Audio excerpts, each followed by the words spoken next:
Hey everybody, Brett here at Pure Pursuit. Today we're going to be talking about our new 2013 Audi S5 Prestige Coupe. Straight in underneath the hood you can see it's got the supercharged V6. I'll go ahead and close this down so we can step back and have a look at the front end here. These cars have a great looking front end, nice and aggressive. The LEDs in the headlights really pop on the front and set this apart. I love the styling personally, and this black one has excellent paint. It really shines, being nice and clean like it is. Excellent reflections popping off the hood and any of the other body panels. We'll move around here to the side so you can get a look at the 18-inch wheels and the side badging. On the front they have the black painted calipers with the S5 emblem in as well.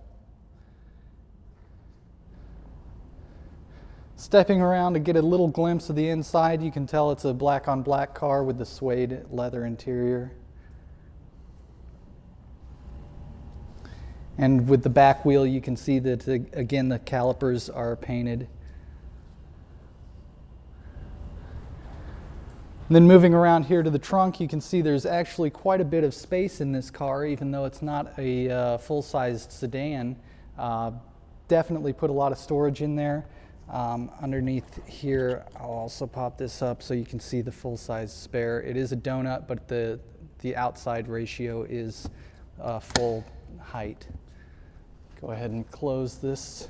You can see the backup camera right there, along with the S5 badging and the Parktronic assist and quad exhaust tips.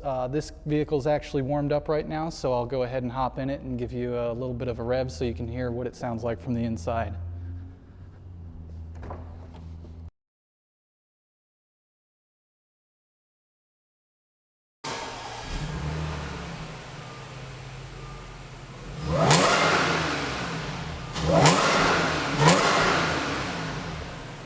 Over here on the door panel, you can see it's got the power locks, seat memory for the driver, power mirrors here with heated mirrors, power windows, and up here you've got the lane departure warnings on the inside of the mirrors.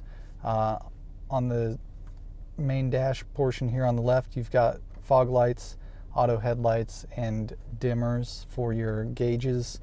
Cruise controls down here with the turn signals and headlights adjusted for high beams and everything like that. On the steering wheel itself, you have controls to adjust the audio, which you can see the input from the main screen in the center here. Also, you can change the volume of audio on this side. There's a couple different modes here that you can switch between to control your telephone and switch back to the audio. Voice activation and navigation are on the right side of the steering wheel. Moving to the center area, we'll start at the bottom and work our way up. Here's all your controls for the screen in the top. You've got navigation, telephone, radio, media, car, menu, and back, and then you've got your basic control to select anything in there. We'll go ahead and touch features on some of these. You can select favorite places for navigation, search a directory,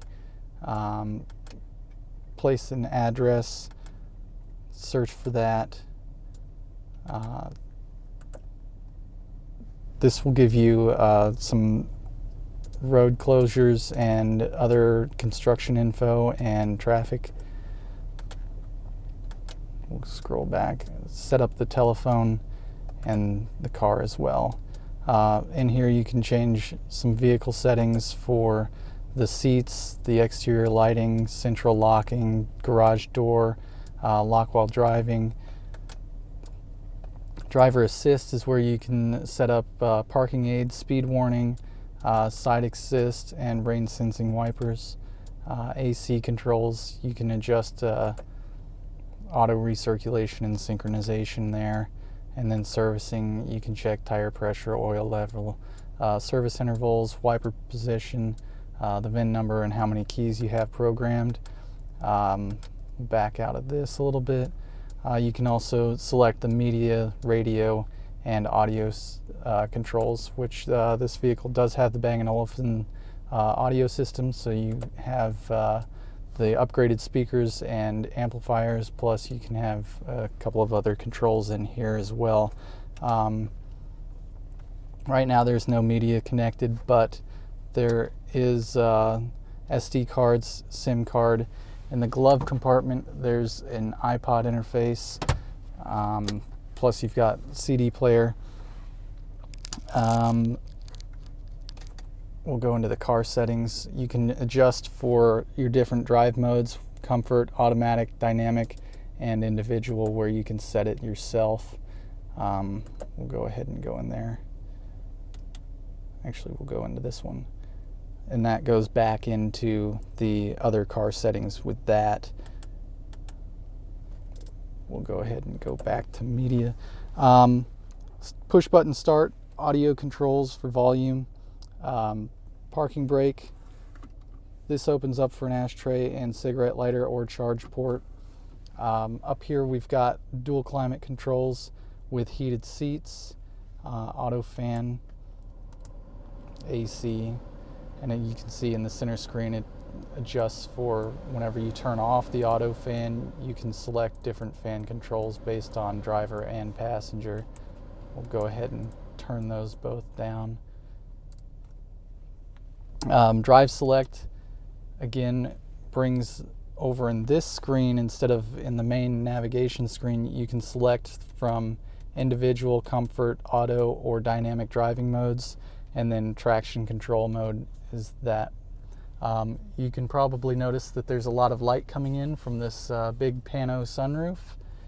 Manual transmission on this car, so we'll go ahead and turn off the parking brake, put it in reverse. You'll notice the navigation turns into the backup camera, and you can hear the Parktronics squealing a little bit while I'm backing up out of this little ditch area type thing that we have for water drainage.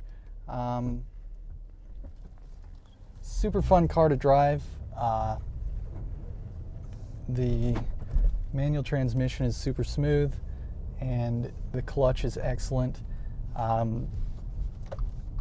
It's a very quiet car on the interior for being kind of a sports car.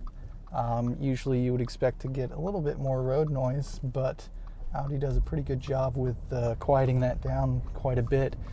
Right now I've got it in comfort drive mode, and basically it's nice, smooth, super easy to drive. Steering is pretty direct. I'll show you that here in a second once we get kind of out of traffic.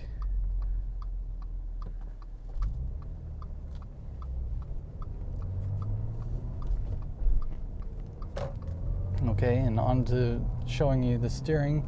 Even in comfort drive mode, it's very direct steering, all-wheel drive, fun car to drive.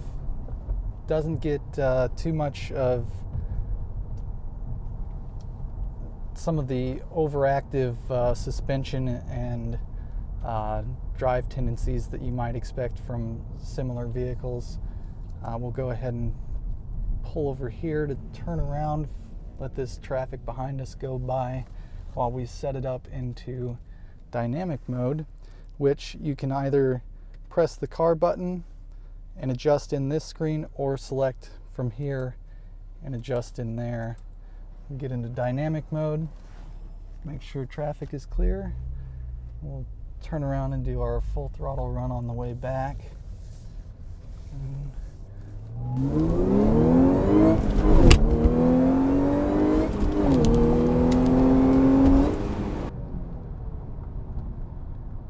And you can definitely hear the supercharger whine on this car, which I think is awesome. Lots of fun, and definitely you can notice the power that comes from this car. It's not the most powerful car that we've had.